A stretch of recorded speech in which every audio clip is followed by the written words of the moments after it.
start this recording. Noise gates off. We're on your clap. All right, here we go in 3, 2, 1.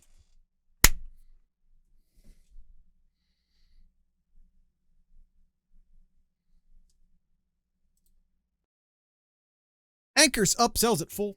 Welcome to the Sloopcast. How you doing today, Kyle? Doing all right, Jared. How are you doing? Doing good. Sniped you. Spikes with the assist. There you go. Chat does not disappoint. Yeah. It's Jared's favorite jokes. time of the year. Inside jokes. Jared's jokes. favorite time of the year. Discord jokes. Can I get one Kyle's Wolfpack, please? No, we're not talking about them. We're not talking about them. Yeah, thank you, Malty. We are talking. Did someone delete it? Oh no, it just got. Wow. Oh, that's so funny. We were talking about Jared's golden. Sorry to all the podcast listeners. This is some Discord goofery going on right now. Discord.thesloopcast.com. Always be plugging. All right, Know your enemy. Minnesota, Jared's Golden Gophers. Coming into this season, undefeated. Jared, no, I'm sorry, no, they lost. We all came into this season undefeated. I almost got it. Almost. 3-1 coming into this game. 3-1 with coming off a 3-point victory over Rutgers. Now we were talking, Jared, about Rutgers here real briefly before we started recording here. Yeah. Rutgers has a pretty okay, I can't say it because we're within that 10 minutes, but has a pretty killer alternative logo. Their secondary logo is amazing, and I love it, and they should make it their primary logo. But Kyle, we're not talking about Rutgers or logos today. Yeah, we are talking about Jared's Golden Gophers here. So let's get to know our enemy here. Looking at the stats here, if you're watching us on YouTube, you can see bunch of numbers, bunch of names on here. So try to break this down here. But overall here, looking at the numbers, offense, defense, players on the offense and defense, kind of middle of the road, kind of a middle of the road team. And it's kind of what you expect from this Minnesota team. Points per game, only about 22 points, letting up 21 points a game. Middle of the road of points per play, yards per game, yards per play. I think the only thing that they really stand out here, Jared, is on the rushing defense. They are number 10 in the country, only letting up 83 yards per game, and 13th in yards per rush at 2.8 yards per carry. I think it's probably the two things that really stick out, as well as their third down conversion on offense, 50%. Pretty darn good. Darn good. And I want to say, in case anyone's curious, these stats do exclude Northwestern State. But even beyond that, the competition has not been great. Buffalo, who they quite frankly struggled against. They lost to California. That's the Cal. Not very good team. They did defeat Rutgers, as Kyle points out, by a field goal last week. Kyle, who loses to Cal?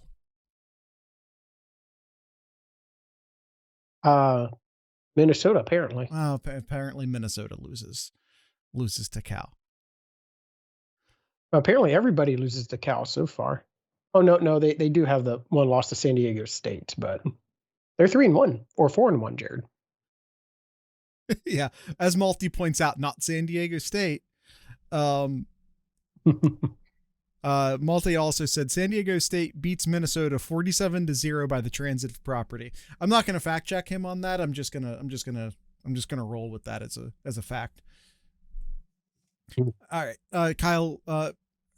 Pros, cons, Minnesota. Um, you mentioned that their run defense is pretty good, both in terms of yards per game and yards per rush. I don't know that they've faced, again, the competition's not been great. Which really,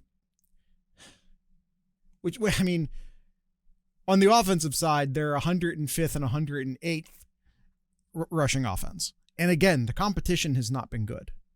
Mm-hmm. Yeah. They are using their backup running back, their starter Darius Taylor. I'm going to assume he's out because he was out last weekend against Rutgers. He's coming off a leg injury. I just don't know if he's going to be ready for the Ohio State game. But that's why I like the numbers. It doesn't appear all that great because with their main running back out and all that. So Fame is your boy? All right, is your boy? It's your boy. We're going with it. We are just rolling with it. Is Minnesota's starter here? 35 carries, 173 yards, touchdown. Not the greatest numbers there, but they do have a couple of wide receivers that they like to get the ball to.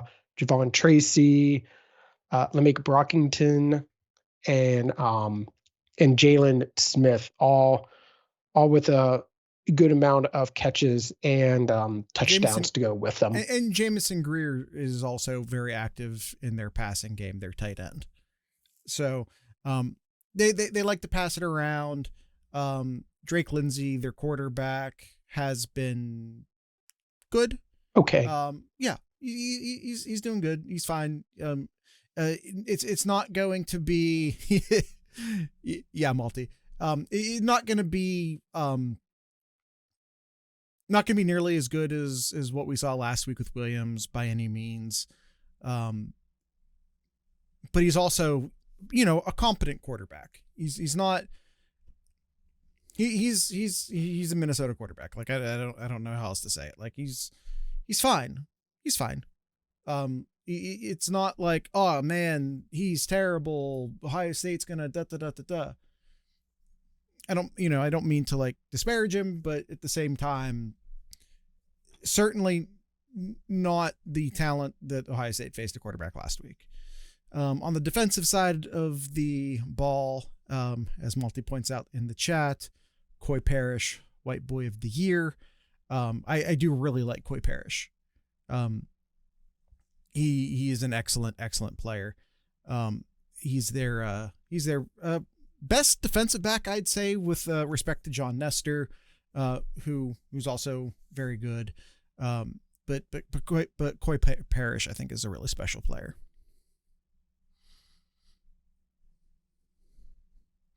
Who else they have on the defense, Kyle? Oh, I talked about their defensive backs. Yeah. No, they're Anthony Smith is their defensive end, has 4.5 sacks already. Devin Eastern actually has a lot of tackles for being a defensive tackle already. 11 tackles. John Nestor, their defensive back. Well, you talked about the defense backs already. Sorry. The linebackers, Devon Williams, 31 tackles already, and Maverick Brananowski. I like that name, Maverick Brananowski. 25. It's a good name. 25 tackles for the season so far.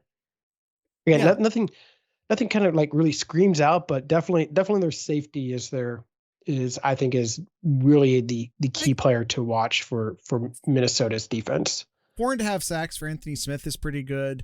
They are 5th in the country, defensively speaking, with their sack rate, about 11.5%, which puts them 5th in the country. So that's very impressive on their part. Again, competition or lack thereof acknowledged. About middle of the road offensively is as far as their sack rate goes. Yeah, I mean, it's blitz heavy or getting home with 4. Their sacks are, with the exception of Anthony Smith, who is their primary pass rusher, I would say, at least statistically. Outside of that, the sacks have been very spread around, including their linebackers, including their safeties. So they won't blitz Ohio State, so it doesn't matter. Austin, that is a very good point. I imagine, because this is just how teams play Ohio State now, that they're just going to soft shell the entire time. They're going to force Ohio State to put together and they have the safeties to do it. Like, how do I say this? Minnesota's a middle of the road Big Ten team, which means they have deficiencies, but they still have very good players.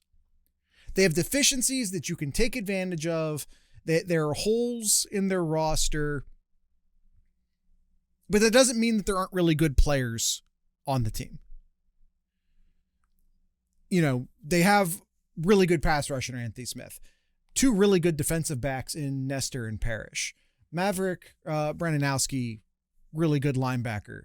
Devon Williams, really good linebacker. They have good players,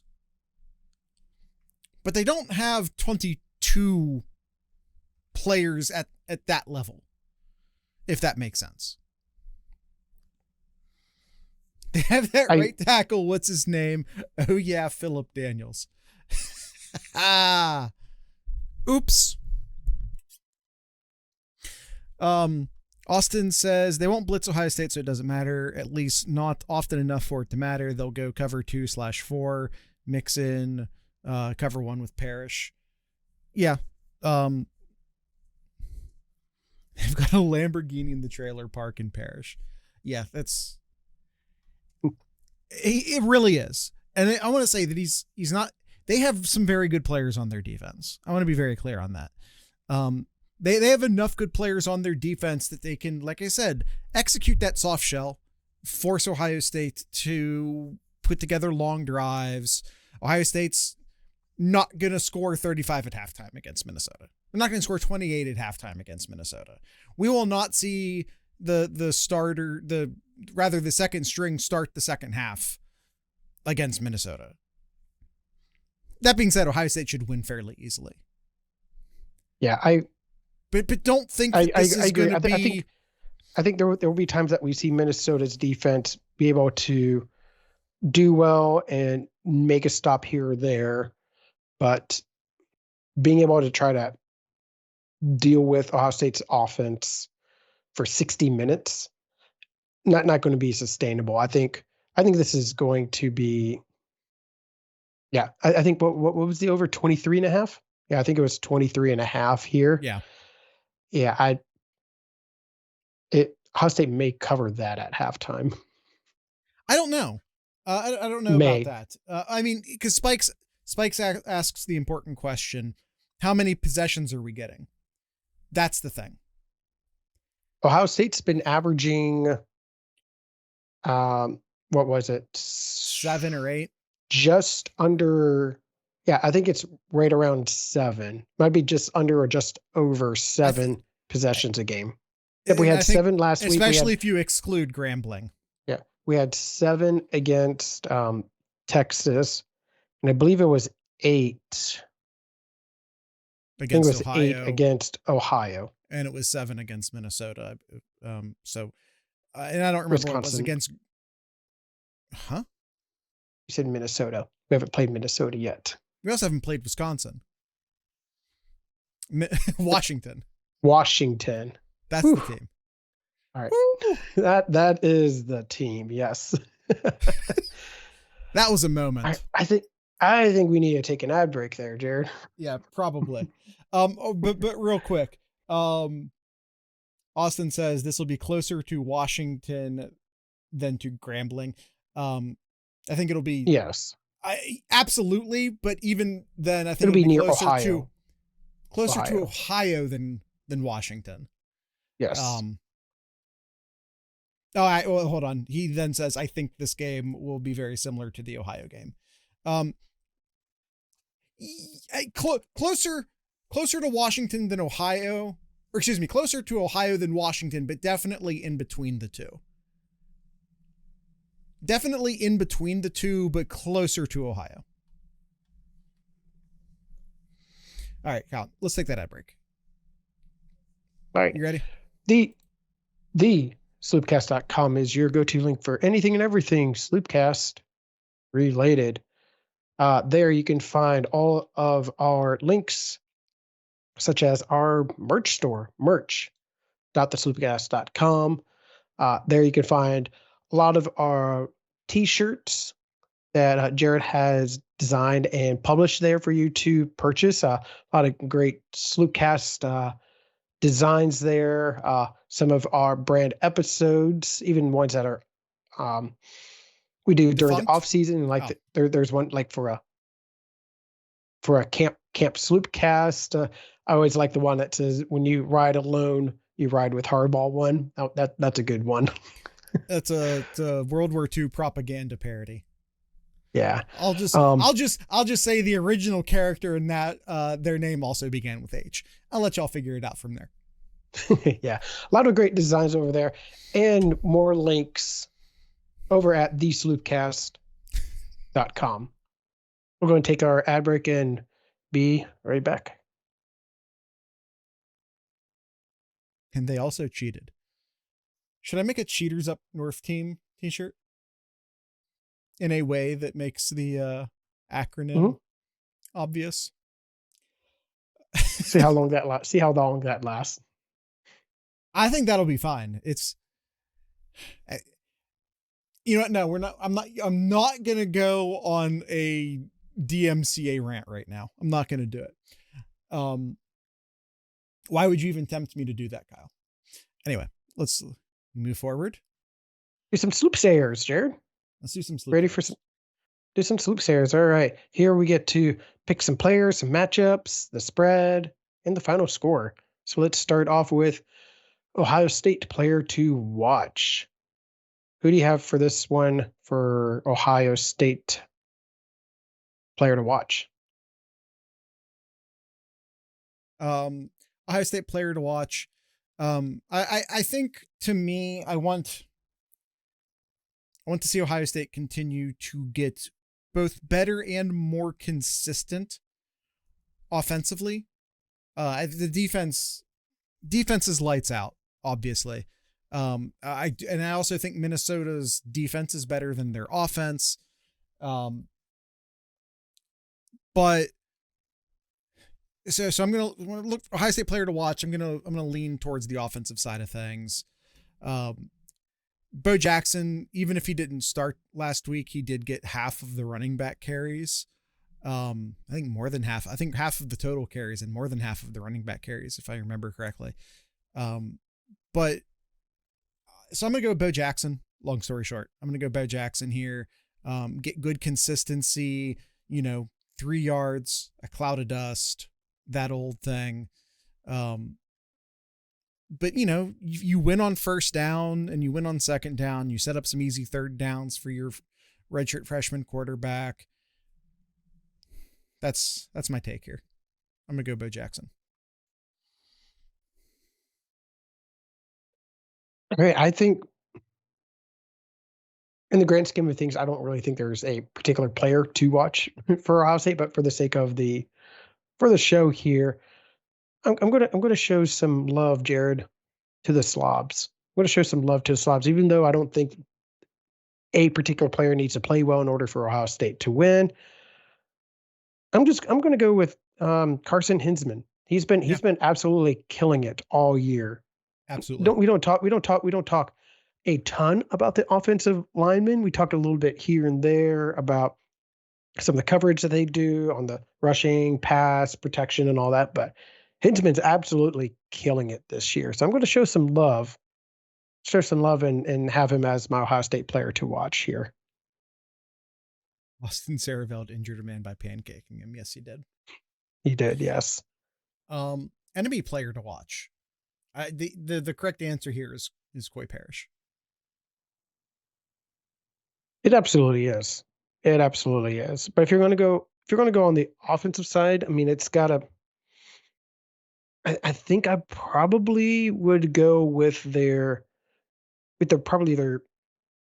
long threat here, and that's probably, um, gosh, I think I would go with Javon Tracy here. 12 catches for the year, 204 yards, 2 touchdowns. Um, if Minnesota is going to have a shot in this game here, they got to be able to somehow pass against Ohio State and be able to put up points here, because they're not going to be able to run well against Ohio State. So I'll pick Javon Tracy here on the offense. I don't dislike that answer. All right, Austin asks, "What's their punter's name?" Maltv says, "Tom Weston is the punter." I just felt I had to look. Yeah, that's fair. The player to watch might be the punter. Key matchup. Tom Weston. Yep. All right. He's Australian, by the way. Aren't they He's an all? Australian punter. Yeah. Ohio State has 2 Australian punters. They're all Australian. All the punters in college are Australian. Key matchup. I don't know. Where do you want to go with the key matchups here? The easy answer is Ohio State's offensive line versus Minnesota's defensive line. That's the easy answer. It's also the correct answer, but that's the easy answer. Again, you're trying to be consistent. Key matchup is my attention versus Miami, Florida State. That's fair. But sometimes easy answer is the correct answer. It's our offensive line versus their defense. How well can Minnesota's secondary slow down Ohio State's wide receivers? Is my key matchup. All right. The spread here, Jared, 23.5 points to the home team that wears scarlet and gray. And if you watch Collegiate Chaos, you know that we've both already picked Ohio State to both win and cover. I think it's going to be tough for Minnesota to score in this game. Ohio State has yet to allow a team to score in double digits. I don't think it changes this week. I'll even put Ohio State's score this low because I think that the possessions are going to be limited again. So I'm going to go Ohio State 35 and Minnesota gets a late junk time touchdown and they have 7. Very, very close to me. We were almost exact, Jared. I added in an extra field goal in there. 38-7 is my final score. Yeah. Austin also very close. He's going with the triple field goal. He has 35-9. Spikes says 34-6. Malty's typing. I bet he's given us his answer. What's the over under on this game? Is it like 44, Kyle? I'm about to pull it up here. I think it's like 44 or 45. Right there, right between there, Jared. 44 and a half. Yeah. Mm-hmm. And that's pretty much my points right there is 45. So yeah, I'm like 3 under, almost there. Like 2 over. Yeah. It might be high, but I'm going 45-6. If they can get 45-6 if they get like some big plays. If they can get some big play, especially if you get like a defensive touchdown or like I said, like a really long play, some turnovers, just something quick scores to up the total number of possessions, and you could get 45-6. I think if they have to go 10, 12 play drives, eat up, 8-10 minutes, it'll be hard to get to that number, but big plays, defensive touchdowns, turnovers that put you right into the red zone, stuff like that, you could get 45. I think the only thing stopping them from 45 is the clock and the number of opportunities. All right, let's finish off strong here, Jared, and do some Austin over unders. All right, let's go. All right. Let's see. Let me pull this up here. All right. First one here, Jared. We have Lindsey completions. Well, actually, he starts off over unders for Jared's Gophers. Lindsey completion for the game he has set at 13.5. Ooh. Oh man, that feels low. I'm not saying it's wrong, but it feels low. So completions, if we're looking here, Jared, 31 completions against Rutgers, 19 against Cal, 8 against Northwestern, and hold on, Kyle. Northwestern State. Yep. And then 19 against Buffalo. Yeah. But I think maybe how long will he be in the game and will they throw the ball? They'll have to throw the ball. Yeah. Over. Yeah. And that's why I want to say overs, because I feel like they have to throw the ball. They'll have to throw the ball a lot. Correct. All right. Arvell Reese, fan favorite here among the Sloop Cats here. Arvell Reese tackles 7.5 for the game. I'm not even sure what he's getting here. I'm sure Austin knows for picking that one, but that here's I think that's a good number for him here, as I'm trying to buy some time for me looking up his numbers here. 7.5. He only broke that once this year, and that was week 1 against Texas. I once again, I feel like the big challenge here is the opportunity to get tackles. Yeah. How many first downs is Minnesota actually going to get? How much clock is Ohio State's offense going to chew up? How much time of possession will Minnesota even have? Do the starters get pulled for the fourth quarter? For all those reasons, I think just due to a lack of opportunity to get tackles, I'm going to go under. Yeah, I'll go under as well for all those reasons as well. Let's see. Minnesota team yards per carry at 3.23. They are averaging 3.3 rushing yards per game, or per carry, excuse me. I'll go under. That's a good number, but I'll go under. Bottom half, or well, right at half. I think actually technically just barely top half of the nation in sacks allowed offensively.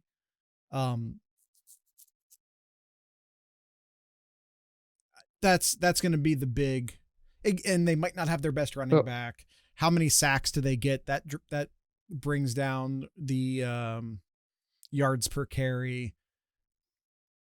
I'm going to go under. Ohio State is averaging 2.9 yards per rush allowed for the season. Allowed, yes. All right, so we both picked under. All right, Jeremiah Smith and Bo Jackson touches at 23.5. So that means like Bo's going to get a crap ton of carries is how I take that. I mean, you could realistically look at it as like 6. So if you're trying to get to 24, that's like 18 and 6. Yeah. Which I think is pretty realistic. But I think we'll see a lot more of the other running backs as well. I think other running backs will get more carries as well, and more opportunities. Just because of that, I'm going to go under. I think Bo will get like his 9 to 10 touches, and then Jeremiah like 5 to 7, something like that. So I'll go under. Last week, this number was 26. Last week, the game was a competition, and they kept running Bo and throwing to JJ later in the game, which I don't think will be the case this week. No. Under. All right. Fielding, extra points and field goals plus Ohio State defensive turnovers at 7.5. So I have Wait a minute. So a Ohio field State goal, score. just so we're clear, that's extra points and It's just field one. goals. So that's just 1 point for the field Yeah, goal. it's counting the number of extra points, the number of field goals, the number of defensive turnovers. So I have the final score 38. So that's 5 touchdowns and a field goal. That means they need to get 2 more turnovers, which Ohio State is near the very bottom in terms of Only the makes as turnovers. well. Yeah, so I'm going to go under. Maybe they'll get one to make that number at 7, but to get multiples, I'd be happy, but I'm going to go with the odds and say under. I don't think they're going to. They could force some field goals, but I think that doesn't necessarily matter. Touchdown versus field goal in this particular case. So yeah, I think you could pretty reliably say 5 to 6 scores. And the problem with, as you pointed out, Ohio State's defense isn't getting much turnovers. Multi points out that defense isn't getting much turnovers. Because again, I don't think there's a lot of opportunity for turnovers. The other teams aren't getting a lot of snaps. So I'm going to go under here. Okay. All right. Ennis and Tate receiving yards at 87.5. I'll go over. I'll go over for this one. I need to get some confidence in Ennis. I know a lot of people have been talking about just what's going on with Ennis. Like, is there something going on with him here? I know I think separate his struggles at punt return and his wide receiverness. Yeah. Well, Day did say today, as we're recording this on the 30th, Jared, Day did come out and say that he has confidence in Brian Ennis on staying as the punt returner as well. Yeah, and this was Ennis's best game last weekend, which he was third. He was third on the team in all-purpose yards against Washington. Ohio State's offense in 2025 is very too tight end, which is bad news if you're the slot wide receiver. Sure. That's kind of where. So if you're like, hey, where's all the production from Ennis? That's where. He hasn't been on the field as much as we've seen slot receivers be. And I don't necessarily know if this game will be an exception to that. So I think Tate is going to have to carry the bulk of this, but I still think it's very possible. I also think it's a game where you can screw with the metrics a bit. So, this might be a counter analytic game would be the technical way of saying it. Put up some counter analytics. And you could do that by getting the ball into Tate and to Ennis's hands. I'm going to go over on this one. All right. We both go over. If he put return yards too, I'd definitely smash the over with no hesitation here. Because like the past 2 games here, Ennis has actually done well returning it. Yes, he had the fumble against Washington, but if you remember, he had it was almost a 30-yard punt return against Ohio, and he had I think it was over 30 yards. Was it 30 yards? It was a pretty good punt return that he had against Washington, but he did fumble that ball. But maybe he's finding something going on the punt return though. But going back to Austin's over-unders here, Ennis and Tate receiving yards 87.5. Yeah, Jared and I both picked over. And Sands longest pass at 63.5.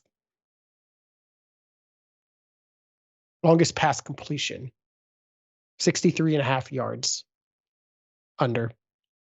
Yeah. Not air yards. No, Not air yards. It's completion. So if it's 5 and it goes for 80, it still counts.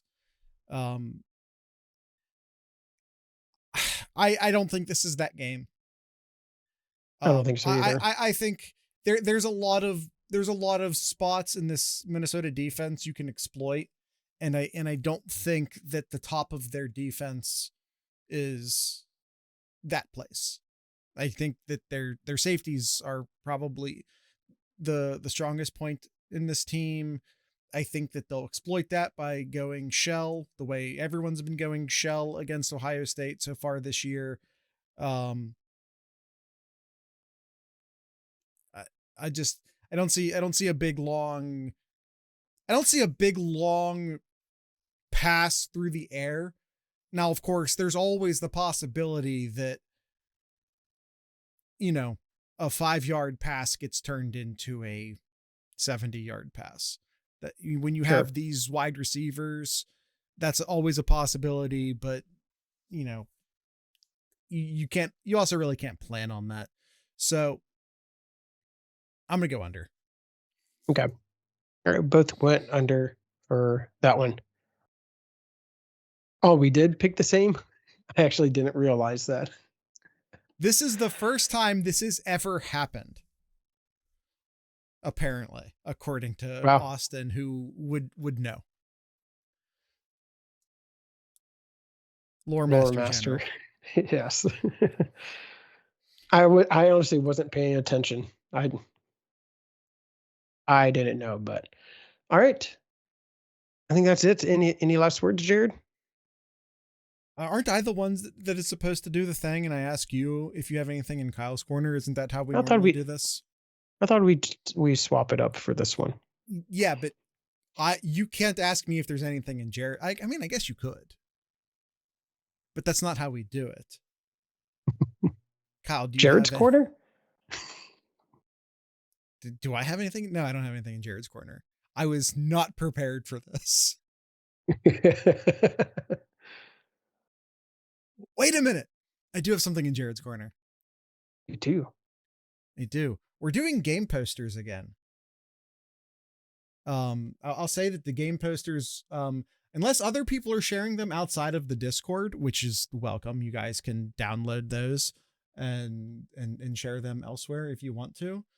But I'm not posting them. I'm personally not posting them anywhere other than the Discord, but we are making game posters again.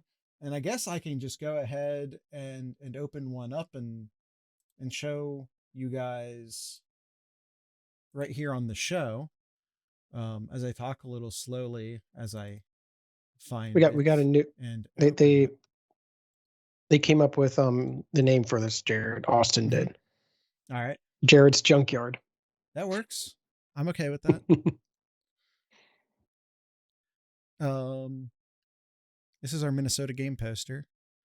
Sorry, this isn't really formatted for this purpose, but here you go. It's obviously a Mystery Science Theater reference with Brutus and Goldie on there. So I guess maybe I could pull up. I'm gonna hide my screen again real quick. Pull up last week's as well. Why not?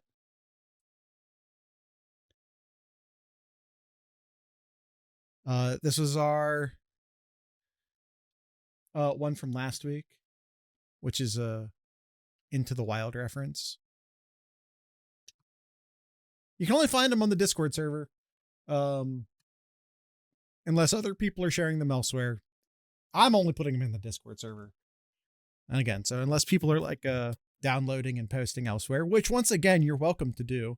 Anyone in the Discord server, I don't care, as long as you don't move our Sloopcast watermark from it, or it's not even a watermark. It's just in there. But you know what I'm saying. Anyway, game posters. We haven't done game posters in a few years. Discord. Discord encouraged me to do it, so I did it. But I don't really have social media. We don't really. Neither I nor the show really have social media at this point, so I didn't really have anywhere else to put it. So join the Discord if you want to see the new game posters every week. There. What did we decide it was, Kyle? Jared's Junkyard? Okay. That's Jared's Junkyard. We like alliteration. All right. With that being said, we Snarls. Go ahead. No. Follow through. Name of the band is Snarls. Do it. Nope. Really? I'm going to screw up Jared. So really? Yes, Jared. Coward. Just kick us off. Coward. No, kick off is at the beginning. You're right. Let me handle this. So with all that being said, I'd like to encourage everyone to drink local beer, listen to local music, and of course, support your local podcasters. Once again, the name of the band tonight is Snarls.